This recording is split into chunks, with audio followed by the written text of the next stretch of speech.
He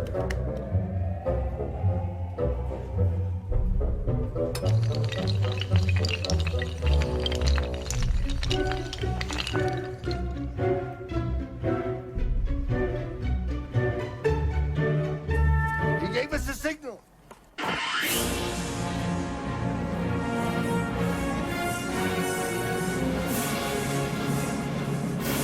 Hey everybody, Jim at Foker51 here. Well, as you can see, the 1989 Batmobile is completed. Like I said in my previous video, I have actually two of these kits. One is from the original 89 Batman movie, and the other one is from the Batman Returns movie. And the only difference between the two is the jet engine is removable on the other model. Go over the kit real quick again. Went together fairly decent for an AMT Ertl model. The only seam lines were, like I said before, back here in the back wings. There was a seam where the two halves go together, but you know, easy filling it with putty and sanding. Removed it really good. See if I can actually get it to focus in where you can see there. The seam lines actually run down the back here, and actually, you know, it filled in really nice, sanded out real smooth. Just basic paint job on the back end as far as just some steel and some dry brushing on the exhaust. Again, problem we went over before were the gas caps. The plastic on the inner fender is really thick, so if you get this kit, you'll have to do some grinding on the inside of the fender well. I tried sanding down the field caps as much as I could on the base to get it to at least sit flush. If you don't do any sanding at all, these actually sit down below the fender and you can't even see them. Another thing we worked on was, if you can get it here, inside the intakes on the side and above the roof line, it had the molded in plastic mesh. So what we did was we cut that out, cleaned it up, and cut in our own aluminum screen from Hobby Lobby. And you can kind of, you have to bear with me, I'm looking at a monitor that I just got to do this, but you can kind of see right there we put our own mesh in, so it gives it a little better look.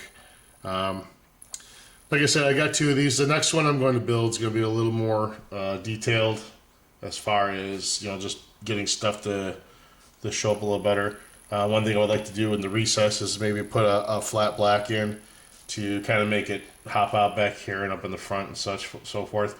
The cockpit, I sealed the canopy on it and I tinted the windows with Tamiya smoke. The next model, when I go to do it, I'm going to actually, you know, do a little more detailed painting on the dash inside, because it's got a lot of gauges. There's a lot of opportunity for detailing the interior. Let's see if I can zoom this in here. Now, I took advice from Vincent, who posted on my last video about how to do the base. My original idea was to have the bat symbol on the bottom, but after putting the Batmobile on there, you could really see it.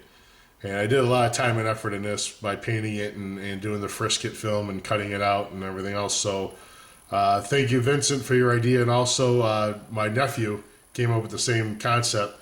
So we just went to Walmart, bought another base, sprayed, painted it black, and satin clear coated it.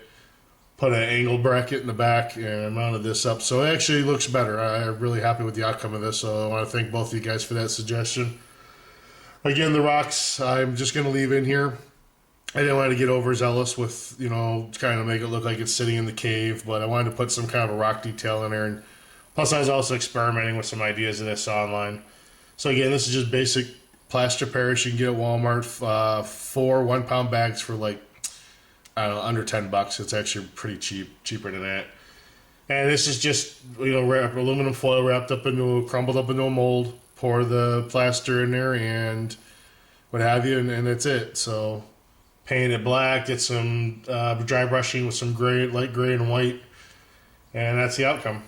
So the one complaint I did have on the model, and believe it or not, was actually the wheels. I don't know if I can get this in here or not, but for some reason, the rear wheels, okay, I cleaned up with alcohol pad and dull coated them, so those came out really good. The front wheels, on the other hand, for some reason, in AMT's wisdom or any engineering department, they put raised Goodyear letterings on the wheel. Now, I don't have the skills on sanding down lettering on wheels, and flipping them was not an option because it's raised lettering on both sides. So that was out. So it's not really that noticeable sitting on a shelf. So I'm sure if this was going into any kind of a show, then yeah, you would probably have to worry about sanding down the raised lettering or just swapping the wheels out with a different kit. Unfortunately, my parts box is running pretty low. I don't have extra wheels, so that's out. But again, it's done. It's going on the shelf. We'll be starting up our new project in a few days. This one, I went through my stash. I have a few Gundams and some fairly large kits. I'll kind of hold off because, like I said, we've since we've moved, we downsized in our house because we had a huge house. There was no reason to have as big as it was anymore. So my hobby area is back out in the garage. So with fall here and winter slowly approaching, my build time will be limited. Eventually, I'll probably get a small space heater to have just to work out here. So I'll build what I can, and I'm sure a lot of you guys are in the same boat that I am as far as where to work at. So our next kit, I think, is going to be, if I can get this in frame here, is going to be Academy's Warrior personnel carrier. This one here I picked up at a local hobby store for fairly inexpensive. So it was, can you hold on a second? That's my wife's phone. Hold on one second. Okay, sorry about that, guys. For some reason, my wife's phone was sitting here on my workbench. Anyway, we're going to be building the Academy Warrior Iraq 2003 personnel carrier. It's 1/35 scale, so there is a lot of room for detail on here. This is going to be my first attempt at pre-shading and doing some washes on here. I am going to go with the Desert Tan because I have quite a bit of Desert Tan paint left. So if you guys are interested in this, there's a lot of images online. You can Google it. So there's a lot of little pieces, kind of like a Tamiya kit. It's pretty well detailed. So this will be our next project. So once I start working on it, I'll do a little more videos now that I actually know how to use Movie Maker and I have a monitor I can watch the video through. Make sure that I'm not just taking a video of an empty bench here.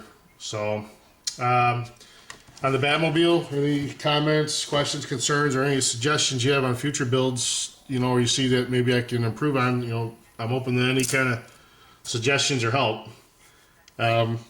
For a little guys that looking for stuff to use on your bench, a lot of you guys probably go to your own parts store. So I work at a parts store part-time, so I can't really put their name on here, but if you guys go to your local parts store towards the end of the month, usually they redo all their sales ads, and my particular company that I work for, the counter mats that they have by the computer they're just these rubber-backed, non-slip mats with kind of like a vinyl top. They're not really thick for cutting, but these, they usually chuck them out when they have a new sales ad, so I grab these every chance I can. And I use them for lining out my workbench. So I actually have a work surface to work on. I'm not digging through the bench or spilling paint on it. These are, they're throwing them out, so I'll take them. And when I'm done with them, I'll throw them out.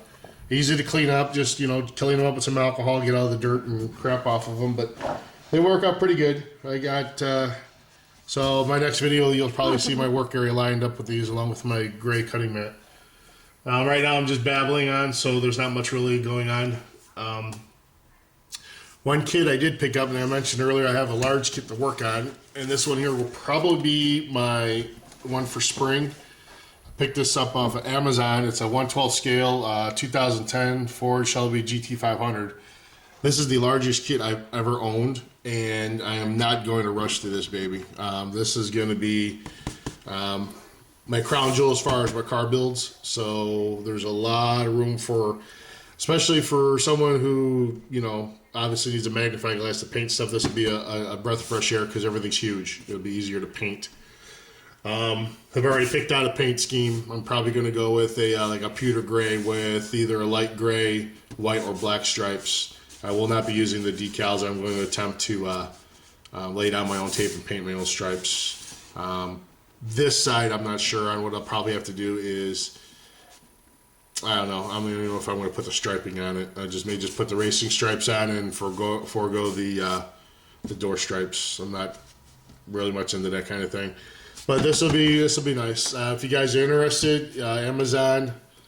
The only reason I got an Amazon is because I had a gift card to use for it, so it kind of worked out. Otherwise, Hobby Lobby has this and the large Foos Camaro.